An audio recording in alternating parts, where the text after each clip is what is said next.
പ്രിയപ്പെട്ടവരെ, ചെമ്പരത്തി എന്ന് പറയുന്നത് ഒരു അലങ്കാര സസ്യമായിട്ടല്ല ഹൈന്ദവർ കരുതുന്നത്. ഭദ്രകാളിക്ക് ഏറെ പ്രിയതരമായിട്ടുള്ള പുഷ്പമാണ് ചെമ്പരത്തി. ദേവിമാർക്കെല്ലാം തന്നെ വളരെ പ്രിയതരമായിട്ടാണ് ഇതിനെ കരുതുന്നത്.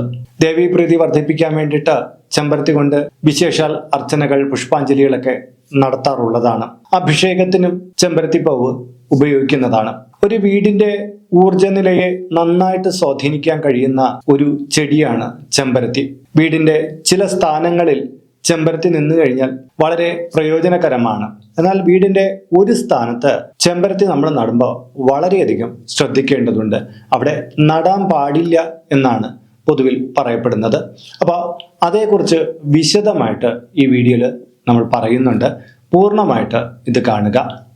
നമസ്കാരം, ഞാൻ RJ അയ്യർ, ഹരിചന്ദന മഠം. ഹൈന്ദവ ആചാര സംബന്ധമായ, ജ്യോതിഷ സംബന്ധമായ, പൂജാ സംബന്ധമായ ഒട്ടേറെ കാര്യങ്ങൾ പറഞ്ഞു തരുന്ന ഒരു വാട്സപ്പ് ചാനൽ നമുക്കുണ്ട്. ഇതിൻ്റെ കീഴെ ഡിസ്ക്രിപ്ഷൻ ബോക്സിലും കമൻറ്റ് ബോക്സിലും അതിൻ്റെ ലിങ്ക് കൊടുത്തിട്ടുണ്ട്. അതിലൂടെ ചാനലിൽ പ്രവേശിച്ചാൽ നിങ്ങളുടെ പിറന്നാളിന്, നിങ്ങളുടെ കുടുംബ അംഗങ്ങളുടെ പിറന്നാളിന് സൗജന്യമായിട്ട് പുഷ്പാഞ്ജലി അർച്ചനകൾ നടത്തി കിട്ടുന്നതാണ്. പലതരത്തിലുള്ള ചെമ്പരത്തികൾ നമ്മുടെ വീടുകളിലെല്ലാം കാണപ്പെടും. പല സ്ഥാനങ്ങളിലും അത് നിൽപ്പുണ്ട്. ഇന്ന സ്ഥലത്താണ് ചെമ്പരത്തി നടണം എന്നുള്ളൊരു നിഷ്കർഷയൊന്നും പലരും കാണാറൊന്നുമില്ല. സാധാരണ ചെമ്പരത്തി വീടിന്റെ പല ഭാഗങ്ങളിൽ നിന്നാലും ദോഷകരമായിട്ട് വന്നു കൂടുകയൊന്നുമില്ല. പക്ഷെ ഒരു സ്ഥാനത്ത് ഞാൻ പറഞ്ഞല്ലോ, ശ്രദ്ധിച്ച് തന്നെ ചെമ്പരത്തി നടണം എന്നുള്ളത്. അപ്പോൾ നമുക്ക് ഓരോ സ്ഥാനത്തിൻ്റെയും ഗുണകരമായിട്ടുള്ള കാര്യങ്ങൾ എന്തൊക്കെയാണെന്ന് പറയാം. ചിലർ പറയും വീടിന്റെ പടിഞ്ഞാറ് ഭാഗത്ത്, തെക്ക് ഭാഗത്തൊക്കെ ചെമ്പരത്തി ഒഴിവാക്കണം എന്ന് പറയാറുണ്ട്. പക്ഷേ വാസ്തുപരമായിട്ട് നോക്കുമ്പോൾ അങ്ങനെ ആ ഭാഗത്ത് ഒഴിവാക്കേണ്ട കാര്യമൊന്നുമില്ല. വീടിന്റെ 4 ഭാഗത്തും നമുക്ക് ചെമ്പരത്തി നടാം. ഇതിൽ ഏറ്റവും ഗുണപരമായിട്ടുള്ള സ്ഥാനം എന്ന് പറഞ്ഞാൽ വടക്ക് കിഴക്ക് ഭാഗവും കൂടിയാണ്. അപ്പോൾ നമുക്ക് ഓരോന്നായിട്ട് നോക്കാം. കിഴക്ക് ഭാഗത്ത് നമുക്ക് ചെമ്പരത്തി നടുന്നത് ഐശ്വര്യദായകമായിട്ടാണ് പറയപ്പെടുന്നത്. പ്രധാനമായിട്ടും അവിടെ ചെമ്പരത്തി 3 ഇനമെങ്കിലും ഉണ്ടായിരിക്കുന്നത് ഏറെ ഗുണകരമാണ്. അതായത് ഒരു അടുക്ക് ചെമ്പരത്തി, ഒരു മഞ്ഞയോ ചുവപ്പോ ഉള്ള ചെമ്പരത്തി, മറ്റൊരു വർണ്ണത്തിലുള്ള ചെമ്പരത്തി, അങ്ങനെ 3 തരം ചെമ്പരത്തികൾ നമ്മുടെ മുൻഭാഗത്ത്, വീടിന്റെ മുൻഭാഗത്ത് ഉണ്ടായിരിക്കുന്നത് ഏറെ ശുഭകരമാണ്. ഇത് ഐശ്വര്യ സമൃദ്ധി, ശത്രുദോഷം ഇവയൊക്കെ ഒഴിവാക്കുന്നതിന് വളരെ ഗുണകരമാണ്. വീടിനകത്ത് പ്രത്യേകിച്ച് പഠനപരമായിട്ടുള്ള ഗുണങ്ങൾ വർദ്ധിച്ചു വരുന്നതിനും ഇത് കാരണമാകുന്നു. അതുപോലെ തന്നെ പടിഞ്ഞാറ് ഭാഗത്ത് ചെമ്പരത്തി, നമ്മൾ 5 ഇതളുള്ള ഒരു ചെമ്പരത്തി, ഒരു തൂക്ക് ചെമ്പരത്തി അറിയാലോ, ഇങ്ങനെ പൂവ് തൂങ്ങി തലകീഴായിട്ട് കിടക്കുന്ന രീതിയിൽ കാണപ്പെടും. ആ തൂക്ക് ചെമ്പരത്തിയും കൂടി നട്ട് കഴിഞ്ഞാൽ കുടുംബത്തിനകത്ത് ഐശ്വര്യവും സമാധാനവും സമ്പൽ സമൃദ്ധിയും എല്ലാം കൈവരുത്താൻ ഗുണകരമാണ്. തെക്ക് ഭാഗത്താണ് നമ്മൾ ചെമ്പരത്തി നടുന്നതെങ്കിൽ ആരോഗ്യ സംബന്ധമായിട്ടുള്ള ദോഷങ്ങൾ കുറഞ്ഞു കിട്ടാനും, മരണതരമായിട്ടുള്ള ദുഃഖാവസ്ഥകളിൽ നിന്ന് കുറേയധികം മോചനം നമുക്ക് ലഭിക്കാനും, പിതൃക്കളുമായി ബന്ധപ്പെട്ട ദോഷങ്ങൾ അനുഭവിച്ചുകൊണ്ടിരിക്കുന്നതിന് അതിനൊരു ശാന്തത കൈവരിക്കാനും നല്ലതാണ്. ഈ ഭാഗത്ത് ചെമ്പരത്തി നടുമ്പോൾ 2 തരം ചെമ്പരത്തി നടണം എന്ന് പറയുന്നുണ്ട്. ഒരു അടുക്ക് ചെമ്പരത്തിയും ഒരു 5 ഇതളുള്ള ചെമ്പരത്തിയും നടുന്നത് ഏറെ ഗുണകരമായിട്ട് പറയുന്നുണ്ട്. ഒപ്പം തന്നെ വീട്ടിൽ വളരെയധികം ദോഷങ്ങൾ ഉണ്ടെങ്കിൽ ഒരു വെള്ള ചെമ്പരത്തിയും അതിനോടൊപ്പം നടാമെന്ന് പറയുന്നുണ്ട്. അതുപോലെ തന്നെ വടക്ക് ഭാഗവുമായിട്ട് ബന്ധപ്പെടുത്തി നമ്മൾ നോക്കുമ്പോൾ വടക്ക് ഭാഗത്ത് വളരെ അനുയോജ്യമാണ് അടുക്ക് ചെമ്പരത്തികൾ 3 എണ്ണം നിൽക്കുന്നത്. അത് വ്യത്യസ്ത വർണ്ണങ്ങളിലായാലും കുഴപ്പമില്ല. വ്യത്യസ്ത വർണ്ണങ്ങളിലുള്ള അടുക്ക് ചെമ്പരത്തികളുണ്ടല്ലോ. ചുവപ്പ് എന്തായാലും അവിടെ വേണം. ചുവപ്പ്, പിങ്ക് കളറ് അല്ലെങ്കിൽ വെള്ള കളറ്, അങ്ങനെയുള്ള അടുക്ക് ചെമ്പരത്തികൾ 3 ആവാം, അല്ലെങ്കിൽ 3 ചുവന്ന ചെമ്പരത്തികളാവാം. അത് വടക്ക് ഭാഗത്ത് നിൽക്കുന്നത് വളരെ ഗുണകരമാണ്. അതുപോലെ തന്നെ വടക്ക് കിഴക്ക് ഭാഗത്തും ചെമ്പരത്തി നിർബന്ധമായിട്ടും ഉണ്ടായിരിക്കുന്നത് നല്ലതാണ്.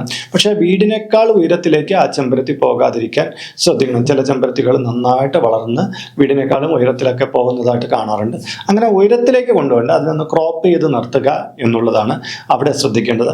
അത് വീട്ടിൽ വരുന്ന ഊർജങ്ങളുടെ പ്രധാന കലവറയാണ്.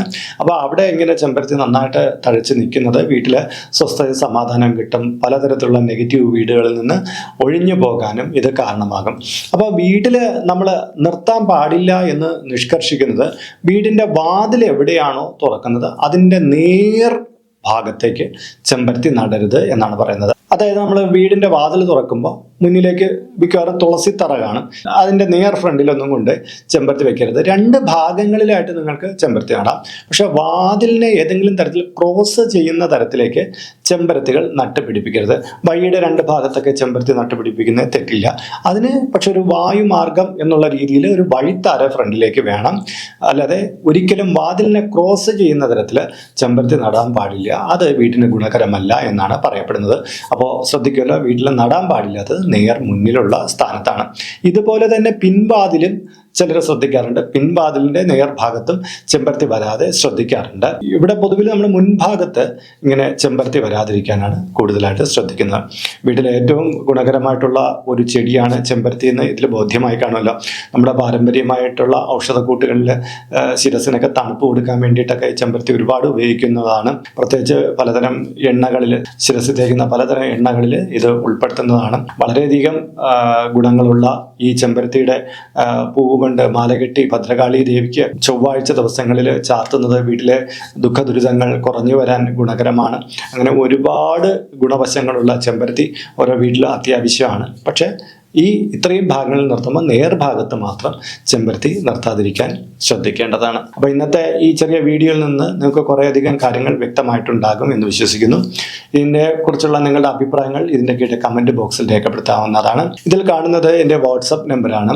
ജ്യോതിഷ സംബന്ധമായത്, പൂജാ സംബന്ധമായതുമായ അപ്പോയിൻമെൻറ്റിന് വേണ്ടിയിട്ടാണ് ഇത് നൽകിയിരിക്കുന്നത്. നേരിട്ട് വിളിച്ചു കഴിഞ്ഞാൽ കിട്ടുകയില്ല.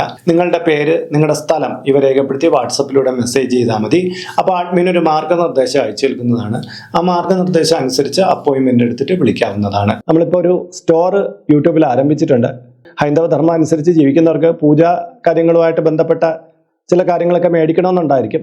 അപ്പോൾ അങ്ങനെയുള്ള കാര്യങ്ങൾ നിങ്ങൾക്ക് ഓൺലൈനായിട്ട് എടുക്കാൻ പറ്റുന്ന ഒരു സ്റ്റോറാണിത്. താല്പര്യമുള്ളവർക്ക് അതിൽ പോയിട്ട് അതിൻ്റെ വിലയൊക്കെ നോക്കിയിട്ട് നിങ്ങൾക്ക് താല്പര്യമുണ്ടെങ്കിൽ അതിൽ നിന്ന് മേടിക്കാവുന്നതാണ്. ഇങ്ങനെ നോക്കിയാൽ മതിയാകും. അപ്പോൾ മറ്റൊരു വീഡിയോയിൽ മറ്റൊരു വിശേഷമായിട്ട് വീണ്ടും കണ്ടുമുട്ടും വരെ എല്ലാവർക്കും നമസ്കാരം. നിങ്ങളുടെ സ്വന്തം RJ ഹരിചന്ദ്ര മഠം. നമസ്തേ.